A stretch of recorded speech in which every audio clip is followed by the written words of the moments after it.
up, everybody? Welcome to episode 6 of the 5 Tool Show with the two Joes. And we're going to start off tonight with the SGC reveal.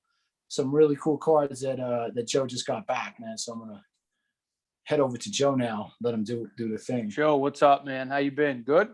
Yeah, bro. Awesome. Yeah, so the crazy thing about it was the day before SGC changed their prices to 75 from 25, I put an order in, not knowing what was going to happen the next day. But I put like a 10 card order in, and I woke up the next morning and I seen on my Twitter going crazy about the price jump and all that. And I'm like, oh, shoot, but mine went in at like 10 o'clock at night. So luckily I was able to keep that price at 25. So I was probably one of the last ones to get that price at that number. And honestly, I got 10 cards back in 19 business days, which is pretty friggin' amazing. You know what I'm saying? Amazing. Sure. Yeah, their customer service was great because when I sent my package, I saw it was delivered, but I never got an email saying they received it. So I reached out to some dude in there and he hit me back, and he kind of stayed with me through the whole process and was really hands-on. And it was good to see that they were, even though they were like overwhelmed, they still had customer service was A1. So the first one that came back was my man Ronald Acuna, who's tearing the league up right now. Phenomenal player. Talk about 5-tool, our show. I mean, this guy is the epitome of that right now. So this card I pulled from a jumbo pack.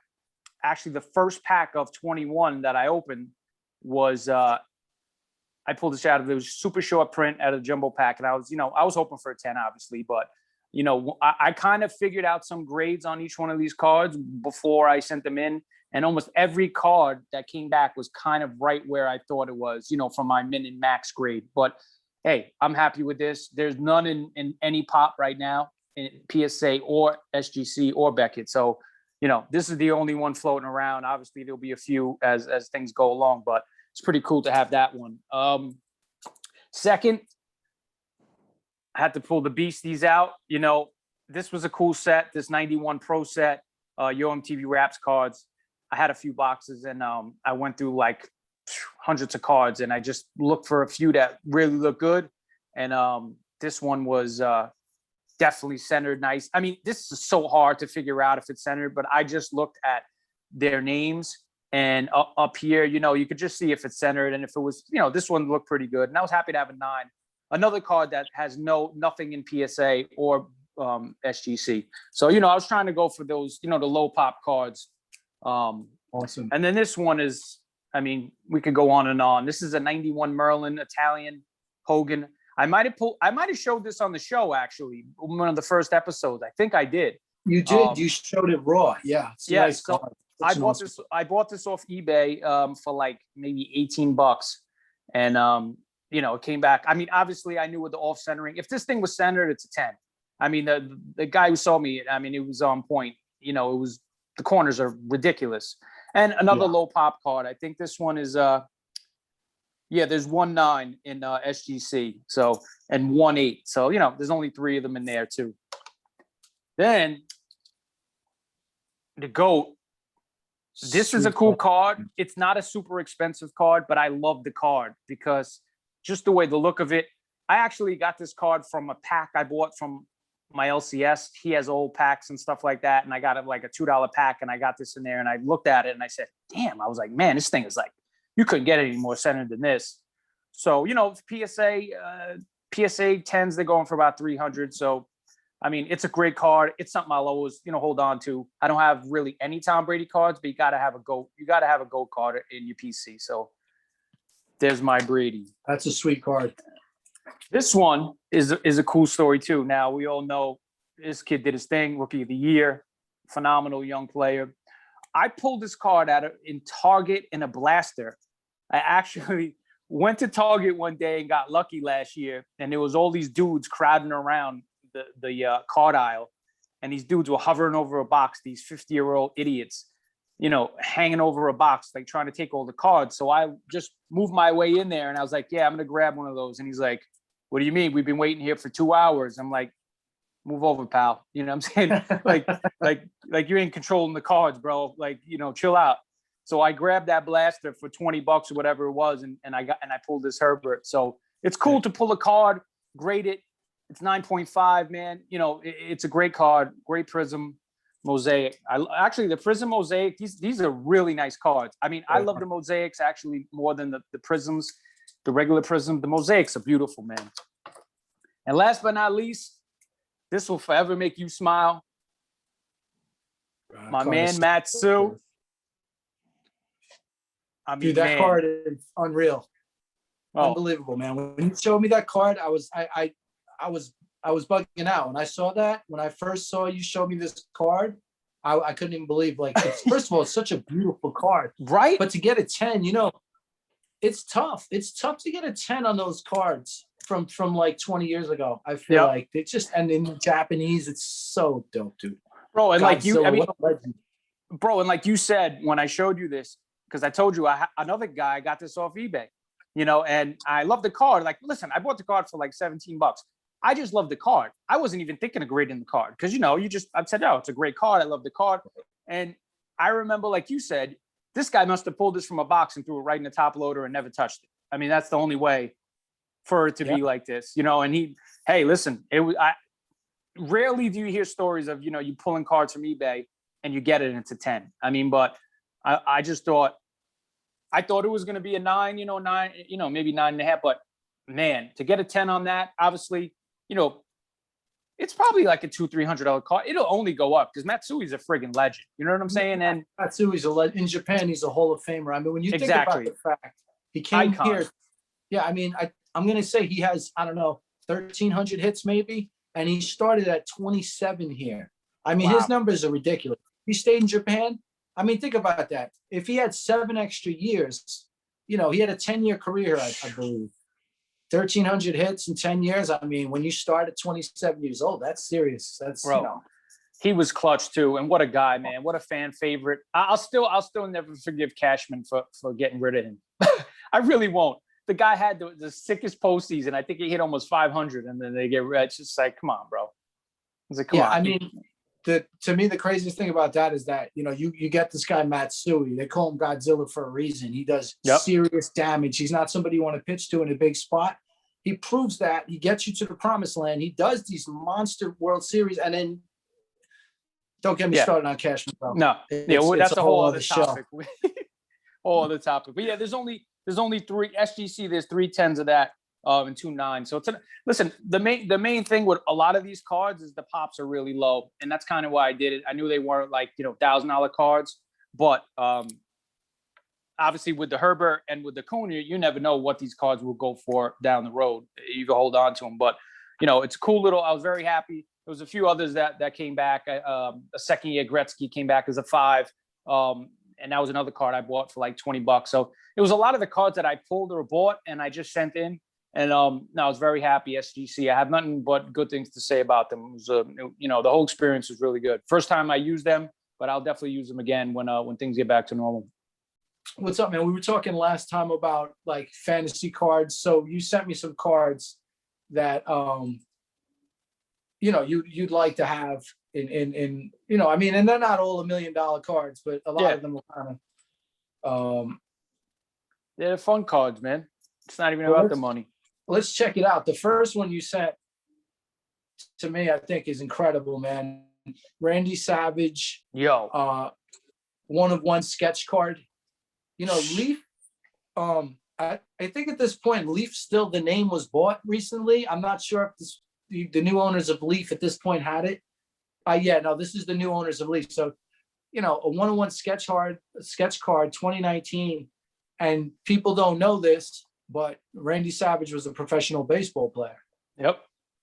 You know, didn't make the majors, but it's a good player though. I mean, kid was a good player. Yeah, he played 2 years in rookie ball, and then bro, but look at this dude hit 280. He had 280 for in rookie ball.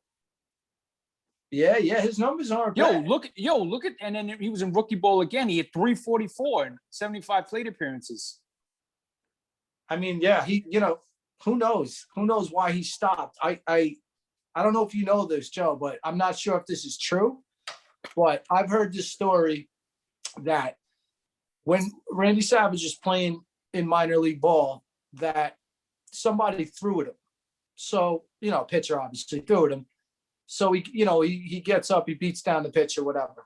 Oh, and then the next time he sees the pitcher didn't throw at him, but again, he just went and beat him down. I heard that's the story. I don't know if that's a myth or a legend, but it's pretty, and that's like supposedly how he got the name Macho Man. I don't know if that's true. Bro, if it is, that's a great story, and it fits the whole fucking book for him. And then moving on to this card, man. The 86 Panini Super Sport Tyson rookie PSA 10. This card's bananas. ridiculous. Look at that card, man. I mean, Iron Mike. Crazy, man. Crazy. Really crazy. The grade on that. I see what you're saying with the PSA, with the plastic. Sometimes that like throws the card off a bit. Yeah, this is a perfect example. Like if I owned this card and it was like even worth half of what they're trying to ask for this card, I just don't like the way it looks. Yeah. It looks cheesy. Let's just be real. It lowers the value from my eyes. It just does. And it's ironic because PSA is all about the eye appeal. That's their main thing. This one, man, this card's unbelievable. Just like what an absolutely beautiful card. That card, man. I mean, look at the detail in this card. That's unbelievable. Bro, and to know how old that card is to look like that, I mean, and the colors on that card, unbelievable. I'm amazed by 53 tops. And that's like not even anywhere as old as this card. But the work that they put in these cards, I feel they just blow away cards from this era. It's not even close. It's an absolute work of art, man. It's a gorgeous card. I mean, these cards from back in those days truly were works of art, this is a great set. And to think that this came out in 1910 and what a historically important boxer this guy was. The pressures he fought under. He fought that match in Cuba against that big farmer dude. And dude, that was like that was like almost like a race riot happening. Like that was a very racially, that's insane. This guy is fighting the biggest white dude that they could find. And it's all white dudes out there, on the island for the most part, right? Watching this match. And it's like, and this guy just went in, he just handled business. So this guy's legendary. The government waged war against this dude for his lifestyle, whatever, man. This guy's a legend, Jack Johnson. And straight up. I don't know if this is his rookie card or whatever, but this is a serious card right here, man. Serious. Wow. And well That's worth it. One, bro. Well worth it, the price, in my book. Yeah, I mean, think about it. $4,000 for a card that's in excellent condition from 1910 of somebody who's a historical legend in boxing. One of the most important boxers ever. You summed it up right there. Exactly. You want to buy a Luka card for that price? Go ahead. I'll take this any day. This is another one. The Roddy Piper rookie card. This is ridiculous. Auto. Unfortunately, Roddy Piper's passed away. An absolute entertainment legend.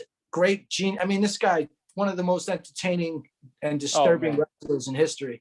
Totally. Great card. And if anybody hasn't watched his bio that just came out, I forgot what channel it was on, but I watched it. Man, it was unbelievable. You know Roddy Piper, but I didn't know Roddy Piper.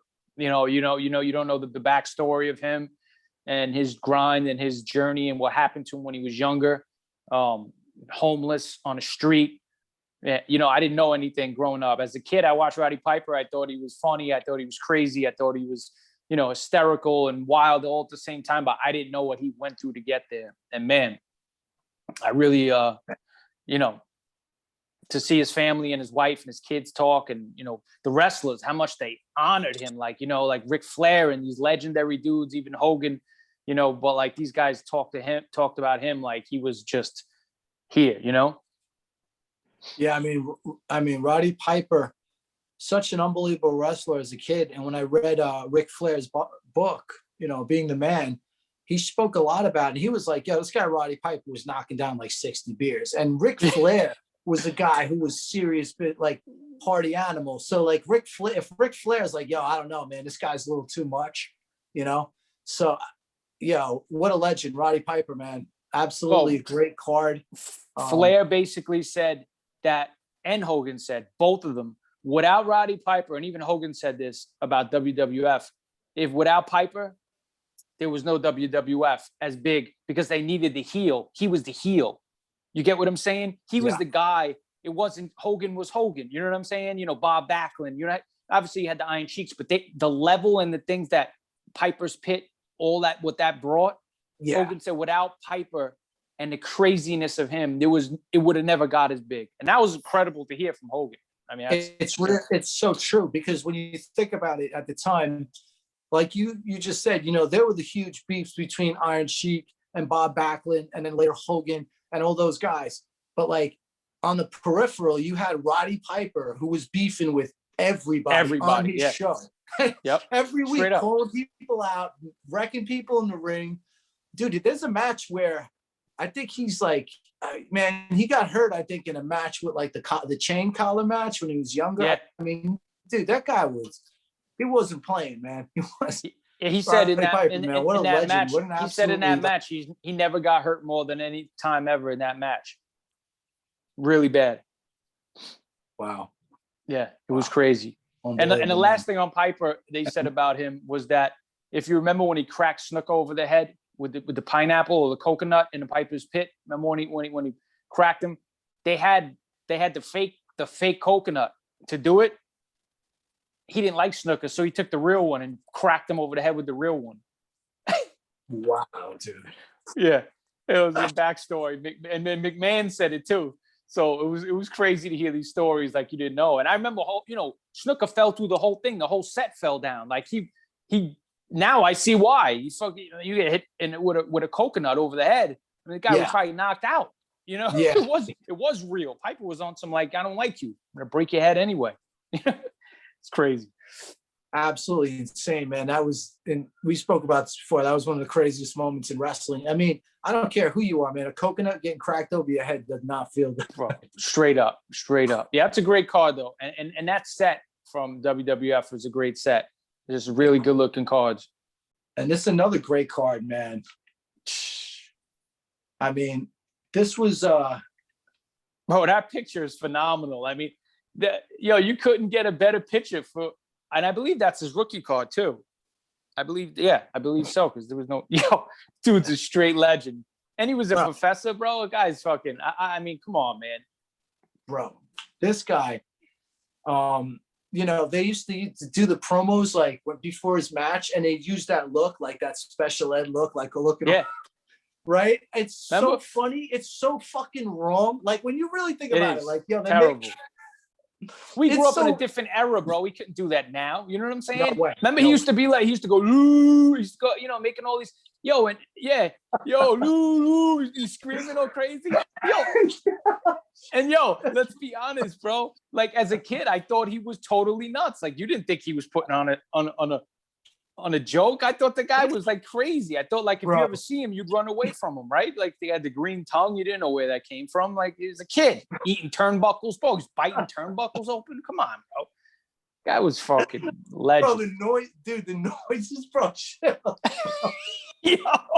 Yo, I got it down pat though. That he made those exact same noises. I remember this shit, bro. Man, that's too funny, dude. That's that's too funny. George, I'm gonna start crying, bro. If we keep we got to get off wrestling because you know how that goes. We'll sit there and get a 20-hour session on wrestling. So, we're doing a fantasy card thing, and this is crazy. This is like, I was thinking, if there's one card I really wish I could have that is such a great card, important card. Look at that card. I would love to. So nice. I mean, it's a 2. That's crazy, I know. Right? Bro, I don't even think there's a 10 in that. I'm not even kidding. I don't even think it exists. That's a damn good 2, I'll tell you that. It's crazy. How is that a 2, bro? Yeah, no, that's a beautiful 2. I mean, I don't know. I looked at it and it's like, it seems really centered nice. I'm guessing there's like a lot of surface issues on it. Yeah. All right. So this is another one. The Hal Chase Sweet Capital T206 holding the holding that trophy. So Bro, like you show me this, bro. This is crazy. yeah. I mean, this card is insane. It's so dope. It's from, pre New York. I mean, it was the team that became the Yankees. They played in Highland Park, so they were called the Highlanders or whatever. Yep. I'm not even sure what they were really called at that time. From 19. I'm guessing. I think they were the 1911. Highlanders. Yeah. So Yeah. crazy card, and I'm not sure if this is true, but I heard that trophy was given to him because he beat smallpox, which is unbelievable. The amount of people that smallpox killed, and that's where he got that trophy from. That's but just, bro, the colors when you see crazy. Like, for me, yeah, man, like I love like that old architecture in the back. It looks like some old Coney Island kind of like 18 whatever, man. It's just weird. It's so like archaic to us because it's old, Yep. But really, beautiful really card.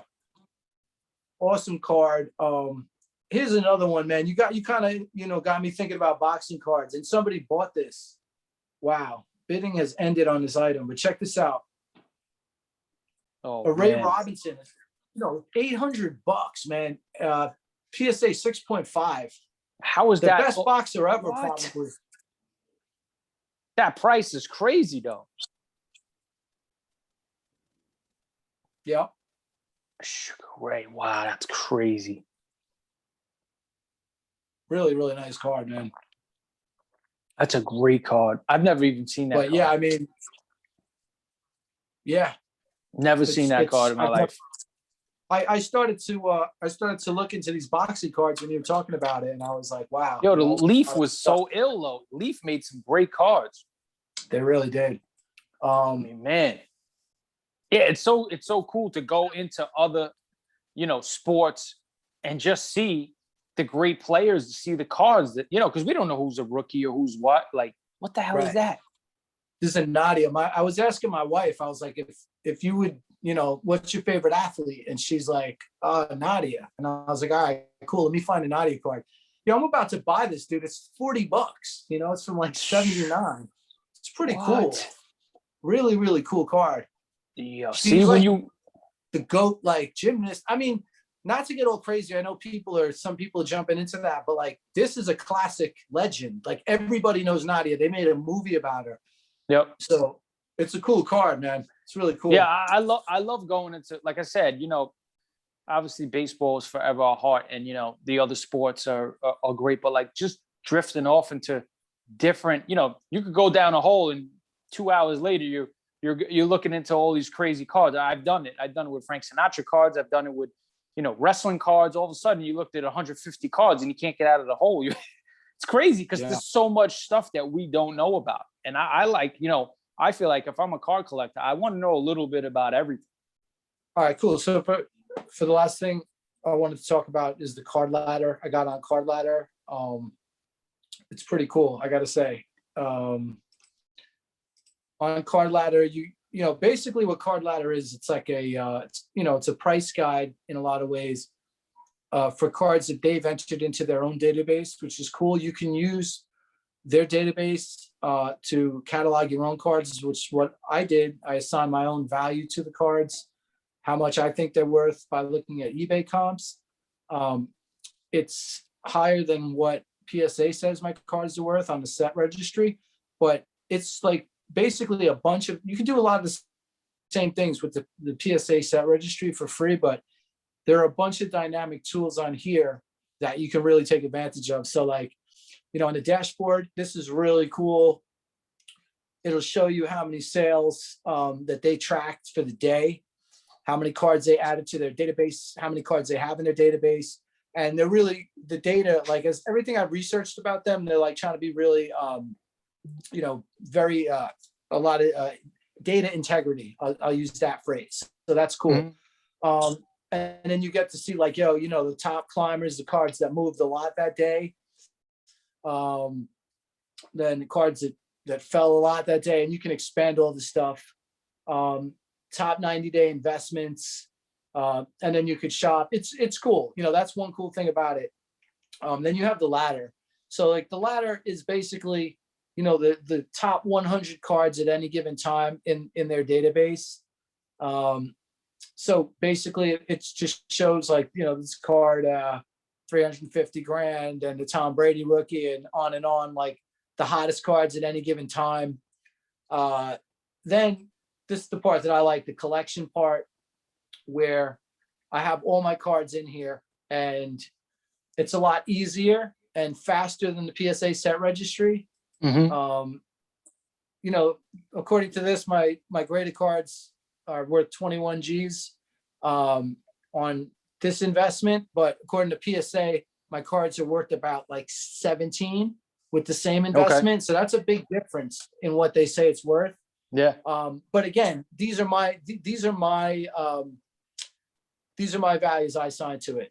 Now, if I want to get comps, show Cardladder, say that I think this card's worth X amount, then I have to submit it to them. If it gets approved, then it's cool, which is cool. Now, I'll say that is cool. Yeah. Obviously, you can tell the way it's set up. This is for people who have, some kind of, history with stocks or crypto or whatever. It's set up like that to tailor to those people. If you have new cards, you're into the new cards and all that stuff, the basketball and all the crazy stuff, this is great. There's probably nothing better for new cards. It tracks everything, PSA, SGC, everything.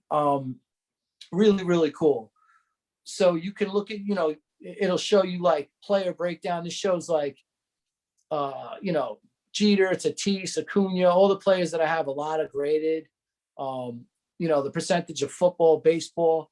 So there's a lot of cool stuff you can do. And then when you go to the cards part, it's cool. You can slide down and I could just, click on any card I want and check it out and go into all the, whatever stuff. Now, very, very cool. I do like it. Now the controversial thing with them is this thing called predictive pricing, which is their way of trying to assign value to cards the most accurate way. For example, if you have a base card that's, $100 and then the gem mint refractor goes for 700, it's obvious there's like a 7-time multiplier there. You get by dividing the one card into the value of the other card. Okay. They get way more complex with that. There's a learning curve. Like I'm not going to come and try to talk about it because I have to spend more time busy. Yeah. Spend more time diving into it, but I do like it. I think it's a good way to get honest value on modern cards, big time. With some of the older cards, you're not seeing so many older dudes throwing these cards. Maybe like guys like the old timers and stuff. They're probably not on Cardladder that many. Yeah. It's probably younger dudes, but very, very cool. I dig it. So Cardladder's awesome. I when I got it, I started saying, oh, well, the PSA set registry is kind of the same thing and this and that. But there are a lot of tools like the compare tool. You can really take the value of two cards and really, compare. And it's very, very, it's a nice dynamic set of tools for somebody who's like thinking about investing. For me, it's just, I love the cards and the interest and cool. I obviously I'm into it, but it's definitely a nice tool to check out. And you can use a free account and you can get most of the features on a free account, but you can't upload your cards to it. Okay. So check out a free account. It's pretty dope. How did you, because I looked at their reviews and, I checked it out a bit, and, a lot of good stuff. How did you get put onto them? I probably saw it in my Instagram feed, like. Okay, just random, just a random pop up or something. Yeah, you get all that stuff for like sports cards and stuff. And that was one of them that came up and I was like, oh, this is cool. And what I thought initially what it was like, all right, I'll be able to track my cards in real time on some kind of, consolidated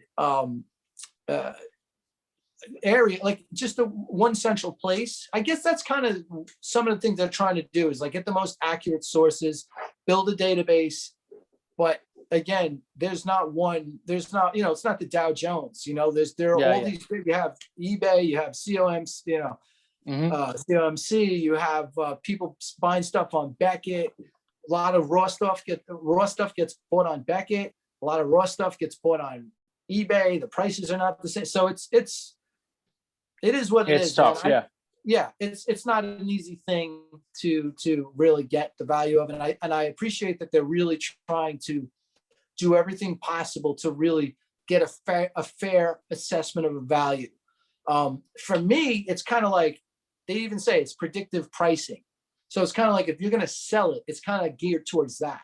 Whereas I'm more like, I'm more interested in like how much is it worth, really, not how much I can. Because anybody who sells anything, you don't sell anything for what it's worth. You sell it for more so that you have some leeway to negotiate, or maybe you get lucky. Somebody wants to spend more. I mean, that's basic stuff. So whatever. But it's cool. I definitely would suggest that if you're serious about somebody who has a lot of slabs and you want to just know what your cards are worth, or just have them consolidated in one place beyond like your hard drive. I had the cards scanned, but now I have them on here. So it's cool, man. I definitely dig it's nice. I gotta look more into it, but it looks like something good to dive in. Like you said, especially for I guess the new gen cards, like for if you have a lot of the new age stuff, it looks like you probably get more out of it. That makes sense though. Can you hear me? I can hear you now. Okay. All right, my bad. Well, I guess we'll start it over, man, because my phone fucking died, bro. Oh, so as long as I don't think it'll look too much different. It should be all right. Yeah, it's fine. So, anyway. So, we'll finish it off with Quarter Classics. I just wanted to show this Ralph Kiner. Really beautiful card, great condition. Literally got it for a quarter in Pennsylvania in my spot out there. And just a great player. I love these cards. I think it's important that Topps puts these cards in the sets. They're overdoing it nowadays, obviously, ridiculously, but it's important because as a kid, that's how I learned about Hank Aaron and Willie Mays and these guys, So, it's nice to have. Plus, somebody hit me up on my Instagram and said, "What's up with your video Miners Corner stuff?" And it's from Kiner's Corner. It was after Met games, and that's where I get that from. So, love Ralph Kiner. That voice, great player, great voice. That voice is in my house as a kid growing up. Springtime as a kid, Channel 9, Channel 11, New York City, baseball all the time, stickball across the street, Little League, school team, CY, whatever, man. So his voice, man, his voice is a big part of that, like with Phil Rizzuto too for me. So, bro, without a doubt, New York City growing up, like you just said, Kiner, Fran Healy, Bob Murphy, Rizzuto, White, Frank Messer. I mean, come on, man, Mel Allen. I mean, we had the greats. But yeah, that's a great card, man. That is a great card. This one's more just cool. Listen, Ruben Sierra. Now, listen, the reason why I love this card, he had the old school no flap helmet. You remember he has it backwards. The ear things, yeah. And he has it backwards. That's awesome. And he's got the old school warm up, which was so fresh, and he's got the green and yellow Franklins. I mean, like that's just baseball when we grew up. Like that, it's just like I felt like I'm back in time. And Ruben Sierra, listen, Sierra was a phenomenal player. He was. He's a great hitter. Probably 2,200 hits plus. Like great player, man. Great switch hitter, power to all fields. He was a flashy dude. I think he co-owned Jimmy's Cafe in the Bronx for a while on Fordham Road. Wow. He was in the limelight. He's a cool dude. But I mean, that dude. He had a really good career, and he had some good years with the Yankees as well. I mean, Sierra was a phenomenal ball player, super talented. But yeah, I just love that card, man, because it reminds me of the baseball I knew with those warm-ups, those helmets, those Franklins with the joint back in the days. I mean, they're still around, but like growing up, Franklins was if you had a pair of Franklins, you were good. Yep.